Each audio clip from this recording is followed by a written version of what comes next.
Hey curious kids, Kevin here. Today on a place called space, we are going to learn about Earth.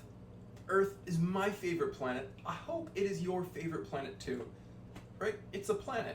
Most of the times when we think about planets, we think about Mars or Jupiter or Venus, something that's further away, right?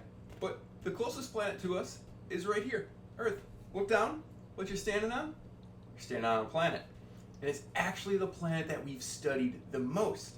It's so interesting, right? It's the only place in our solar system or in the universe that we know of so far that has life. People like me, or people like you, or plants. So it's the only place that we find these awesome green things that grow. We can eat them.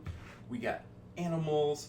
I got my Earth poster over here. I got plants all over the place. It's the only place that we've got it. And we've studied it on Earth from space a lot. We've taken a lot of pictures. We've got satellites, so these things like spacecrafts that we launch on rockets, and then they orbit Earth, going around studying our planet here. But what exactly are they studying? Like, what are we looking for?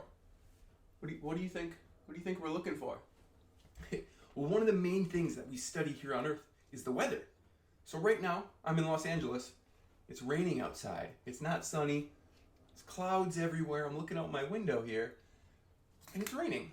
Now, did you know that you can kind of predict the weather? Not 100% certain, but we have weather forecasts, right? Like you watch the news maybe with your parents, or maybe you're watching the news yourself, and you're like, is it going to rain today? Is it sunny? How warm is it going to be? Is it going to be windy? Is there a thunderstorm? A tornado? We learn about the weather with our satellites in space. They can help us learn better about the patterns. That's how we help predict the weather and try to figure it out. We try and see patterns. So if the air or the clouds are moving a certain way, or if there's a certain temperature over here, so here's the United States over here, and it comes over, is that more likely to create a thunderstorm, or are we going to have sun? Is it going to be sunny so we can go to the beach? But we can't go to the beach right now because we're in quarantine, we're in lockdown, because there's bad bugs outside. We need to stay inside, make sure we stay healthy. Cool? Okay. But that information can help us learn how we're doing weather-wise here on Earth. So that's just one thing. But when did we start doing that? When did we launch that first satellite into space to actually look at Earth? So we launched satellites way long ago. And then the first one to actually study Earth was 60 years ago, in 1960. That was the first weather satellite to help us learn more about, hey, do I need to wear a coat or a hat today? Or can I wear jeans and a t-shirt, maybe some shorts, flip-flops, whatever. The satellites help us figure that out. But what else? What else are we learning about on Earth here? Well, we've got a couple questions that we're trying to answer. We're like, okay, hello Earth. You're changing. How are you changing? So we see clouds change around. We sometimes see land move. Sometimes there's ice at the North and South Pole, or icebergs that are floating around the ocean that moves. Different temperatures. So what is changing on Earth? We're trying to learn what changes. And then the second part of that, why? Like, why is it changing? What are we seeing that tells us things are becoming different? So we're trying to figure that out. It's a really interesting place, is it not? I mean, we got the water, we got land. So those are some things we're studying. Water and land. And those are our resources. Water is a resource. We drink it, we need it to survive. We need it to water our plants to grow our food. We need land to plant our plants, to live on, to raise families and animals as well. So we want to figure out how can we better manage those resources? How can we use them in a better way? Because it's not infinite, meaning we only have so much land, we only have so much water. How do we use it the best way for us and for everybody else, right? So many interesting things to learn about Earth. If you've got a question about Earth, put it in the comments, and I'll see if I can answer it, hopefully. You know, because there's so many things that we can learn about Earth from space. Now, there's some bad things that happen, right?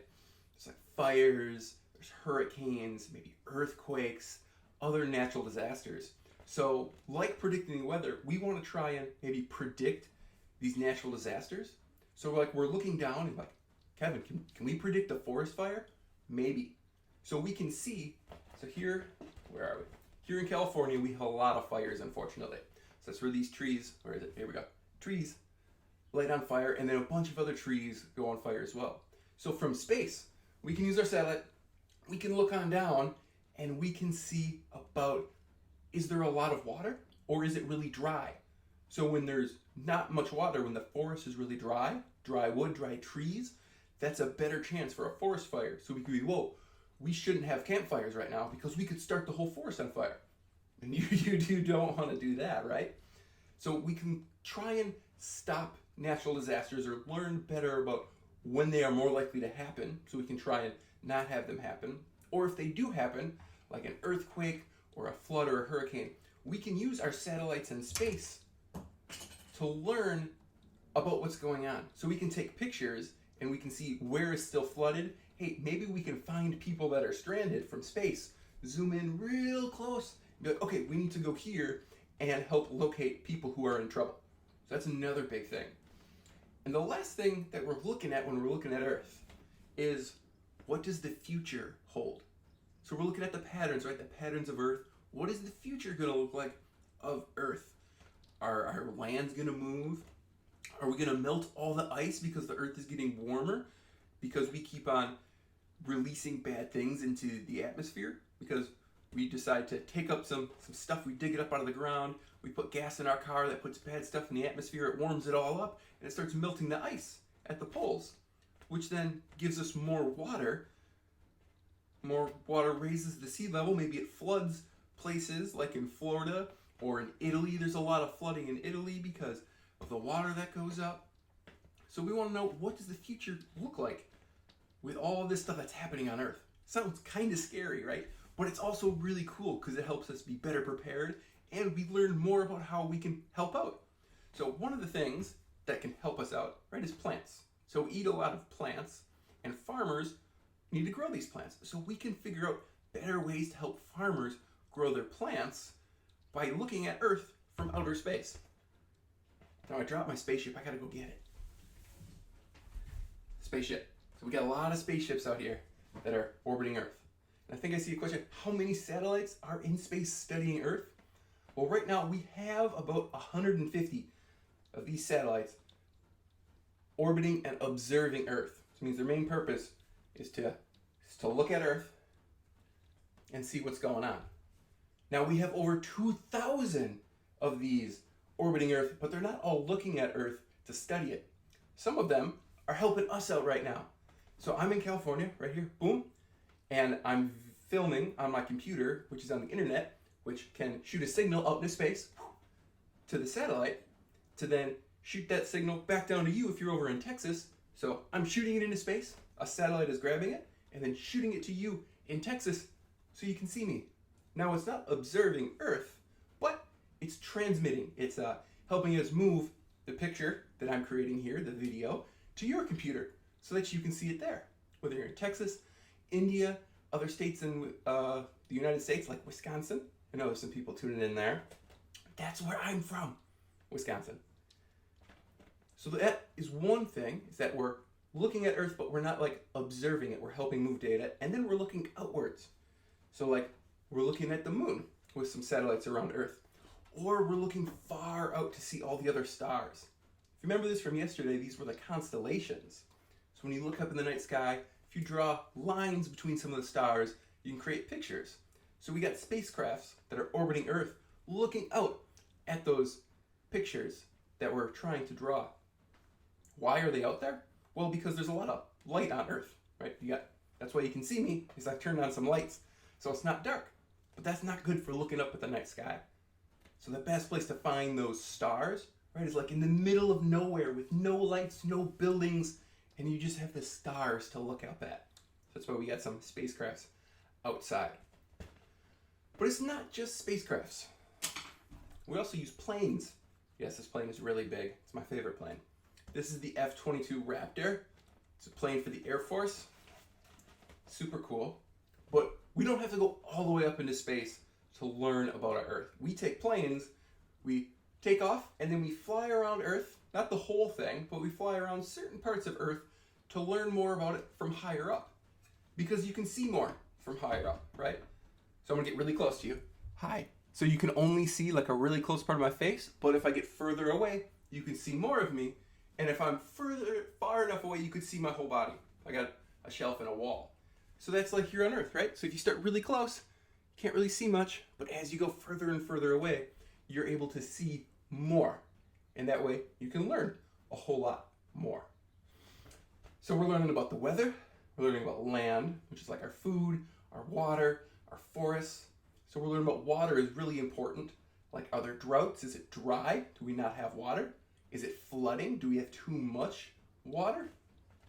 And then like ice, the poles. We got the North Pole, the South Pole. Are they growing? Are they shrinking? Are they melting and causing the ocean water to raise? Like, are we putting too much water? Because if you melt the ice, it turns into water, right? And then that create more ocean water, raise the sea levels, and then have flooding. That's kind of crazy stuff. We're also looking at the atmosphere. The atmosphere, that's, take a big breath in. Let it out. One more. So atmosphere is what holds our oxygen and everything in here on Earth and allows us to be good. And it also protects us from the harshness of space. So the sun is sending awesome stuff like light, but it also sends evil rays. Like, you get a sunburn, it's because you spend too much time in the sun, your skin turns red, and it hurts and it's bad. Our ozone, part of our atmosphere, can help us protect from those crazy rays. But because we're using a bunch of stuff we shouldn't use, like maybe like spray paint cans or other things that like release like bad chemicals, it takes away some of that layer. So we use satellites to study to see if that ozone layer is still protecting us, because there was a big hole for a while. Then we stopped using some of those spray cans and bad chemicals we released, and the hole covered itself up so it could protect us from getting those sunburns again, right? Yeah, so like you put on sunscreen when you go outside. The ozone layer is the Earth's sunscreen, and we got to make sure that we don't wreck it. So that's another thing that we study here with Earth. So I'm saying a lot of words, right? I'm going to show you some pictures of Earth from space in just a little bit. But the last thing I want to tell you is that we do have the big satellite orbiting Earth, right? The International Space Station here. So we talked about in a previous episode, ISS, International Space Station. Watch that after this if you haven't seen it. And inside of each of these things, inside the space station, we're doing experiments. But also, these are pointing towards the sun. These are the solar panels to give us light. We also have things, science instruments, looking at Earth. Because this is orbiting Earth, you know, every 90 minutes, every hour and a half. So 16 times a day it goes around Earth. We can learn a lot. So we put cameras and other types of things from this International Space Station to look at Earth and learn. Now, the first thing I'm going to show you is really cool. We have video cameras on the International Space Station looking at Earth at all times. And yes, we can take a look and see, what does the International Space Station see on Earth right now? So I'll bring that up for us. Let's take a look. So we got here, you know, I just got to move some stuff around to make sure we can see it well. See it well. One second. Here it is. And I am actually going to make myself super small so that we can see this better. So right now you're seeing like two Kevins. Kind of weird, right? Don't worry. It won't be that for long. There we go. So here's me big again. Got to make myself a little bit smaller because I want you to see this as big as possible. All right. It's dark. It's dark. Unfortunately. So right here, let's see. You're looking at it. It's on this side. See the little blue on the bottom? So unfortunately, it's at nighttime. 30 minutes ago, when I checked this out, it was still in the daylight. It was over us. You see in the middle where it's daylight? Okay, here we go. So now since we can't see anything, it shows us more. This is what it was looking like earlier. So the International Space Station, this is an actual live view from space. Live view, that is Earth. I mean, there's a bunch of ocean, like we can't really see some land right now, but that is literally us. How cool is that? That is us. All of this. This whole thing. All right, I mean, I could just sit here all day and just look at this, couldn't you? So you're welcome. In the description of this video, there is a link to this, so you can watch this and just look at Earth all day long if you want to see it. Okay, so that's cool. Let's see something else. So here, this here, all of this right here that you're seeing above me. So this is Earth. This is Earth from a spacecraft. It says it up there if you can see it, in 1990. So you're like, well, what does Earth look like from space, like the whole thing?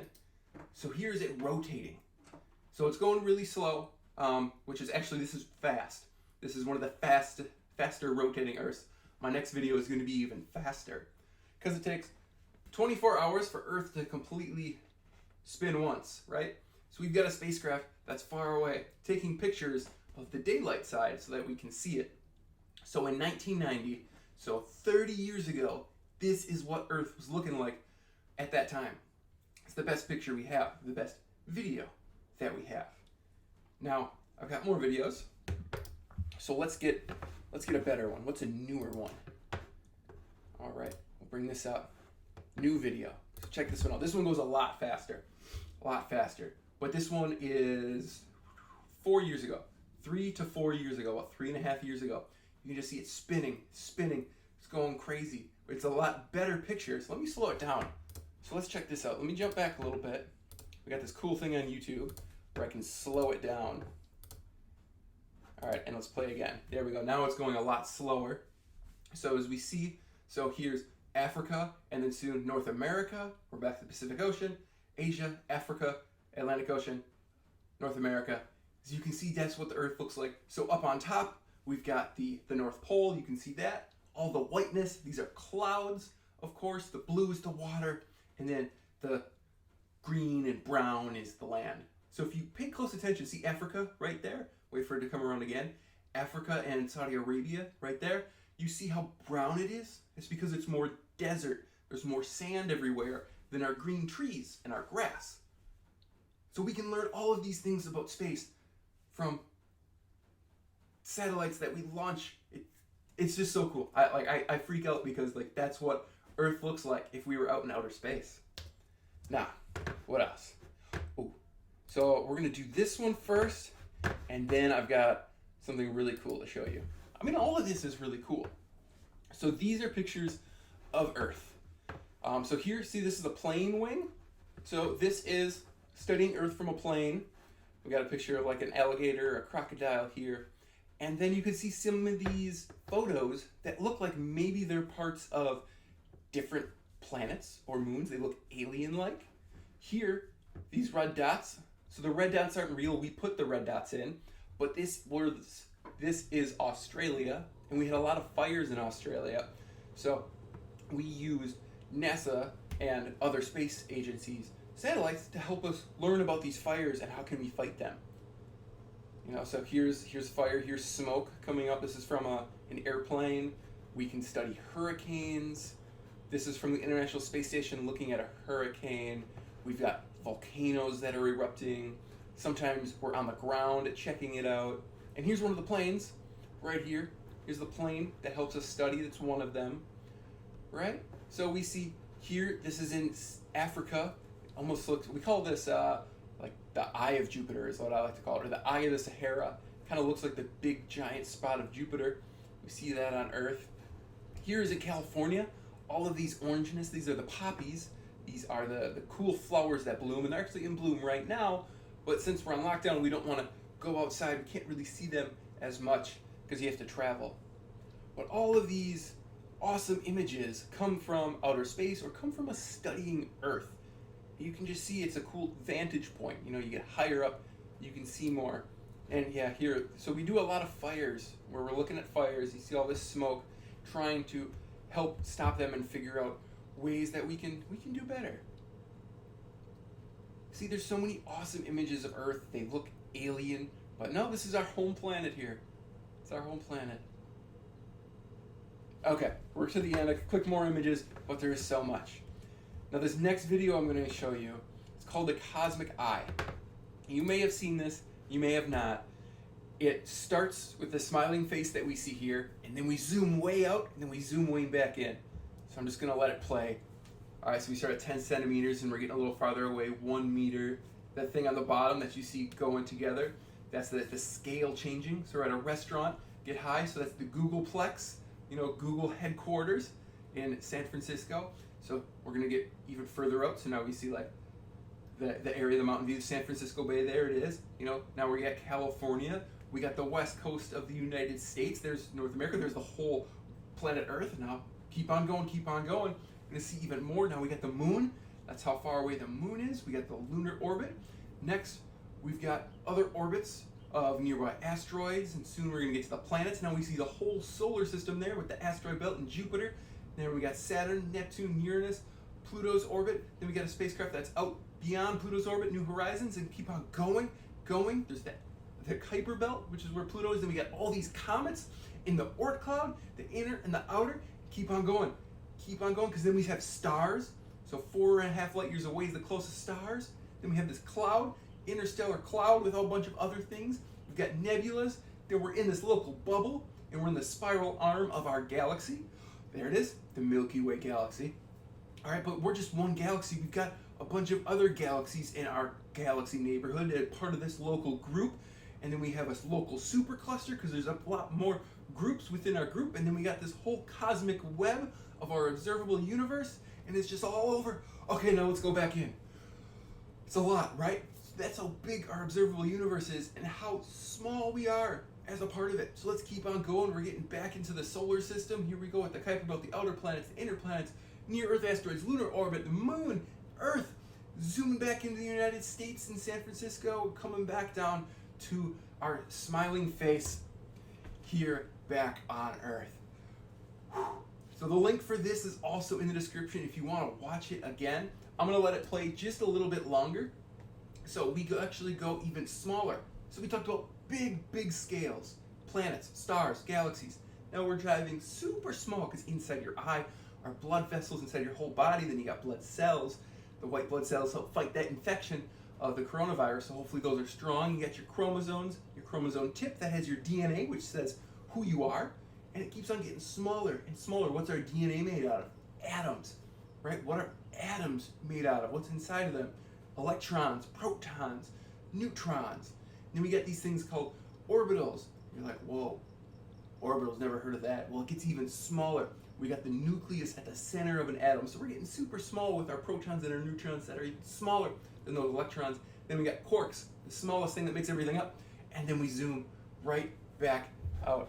I don't think I can get rid of this on the side, so sorry. But then we get bigger back till we're looking outside of the eye and our smiling face. Now, did you think that we were that small? That Earth, looking around, you can't even see like your next state over. It's so big, but it's so small in terms of the whole known universe. It's crazy. It's crazy.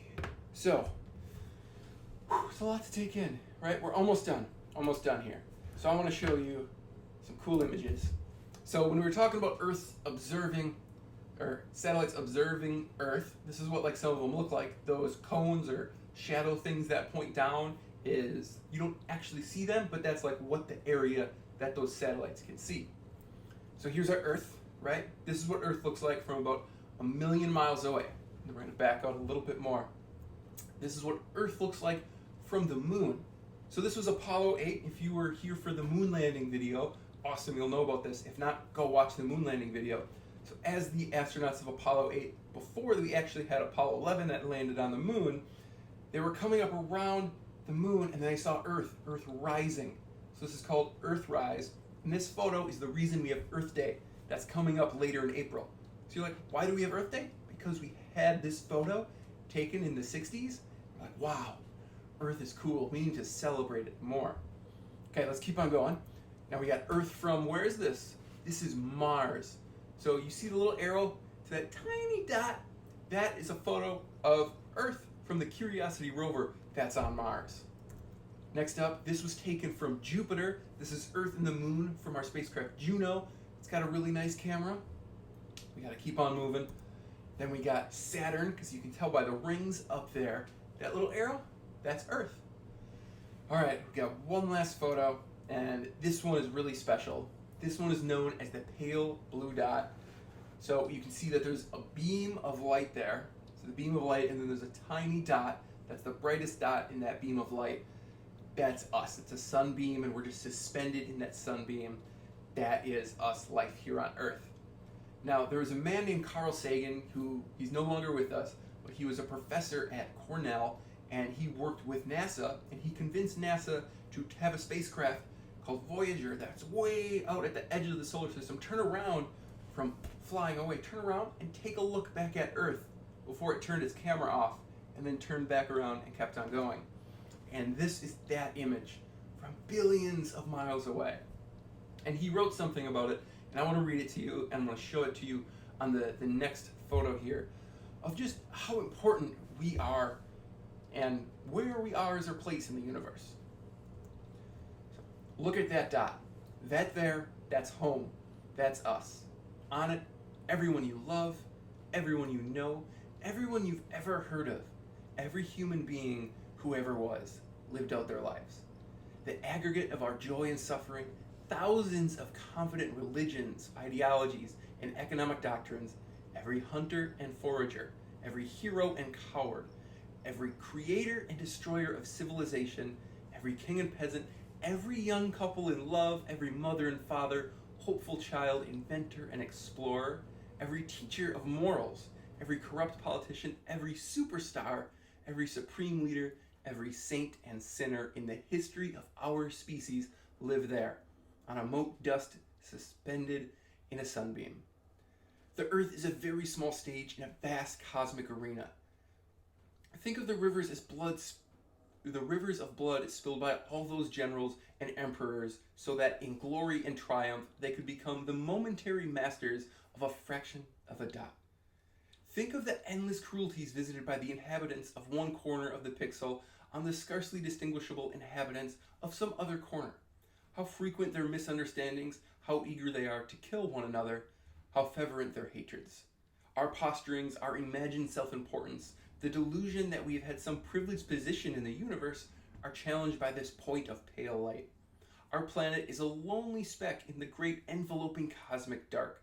In our obscurity, in all this vastness, there is no hint that help will come from elsewhere to save us from ourselves. The Earth is the only known world so far to harbor life. There is nowhere else, at least in the near future, to which our species could migrate. Visit, yes. Settle, not yet. Like it or not, for the moment, Earth is where we make our stand. It has been said that astronomy is a humbling and character-building experience.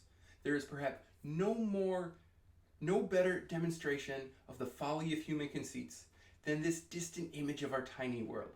To me, it underscores our responsibility to deal more kindly with one another and to preserve and cherish the pale blue dot, the only home we've ever known. And Carl Sagan said that in 1996. All right, let me bring myself back to be big here for you. So it's the furthest image we have away from us on Earth. I want to see if there's any questions, and that will end our episode today. How many satellites are studying Earth? We talked about that.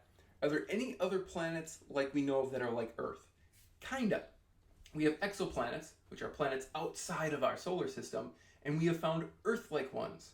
Not ones that are exactly the same as Earth, but Earth-like, and that's the best place for us to go and look for aliens. We're learning about global warming. Yes. So I talked about how we're releasing bad chemicals and stuff into the atmosphere, and it's it makes plants die, and the coral, so the plants that are inside the ocean, because the ocean temperature rises and more salt goes into the ocean, and it changes it and makes it the more acid goes in the ocean because it gets warmer. The plants in the ocean die. The air is getting worse. Global warming is something that we're definitely studying a lot of with NASA. Can we see satellites from Earth? Yes. So if you look across the night sky, sometimes we see shooting stars, which we talked about yesterday. But if you see a star that's moving and it doesn't fade away, it doesn't just shoot, that's a satellite, just a moving star across the night sky. So you can see them. Awesome. Well, thank you for tuning in to this episode of A Place Called Space. If you liked it, please click the thumbs up.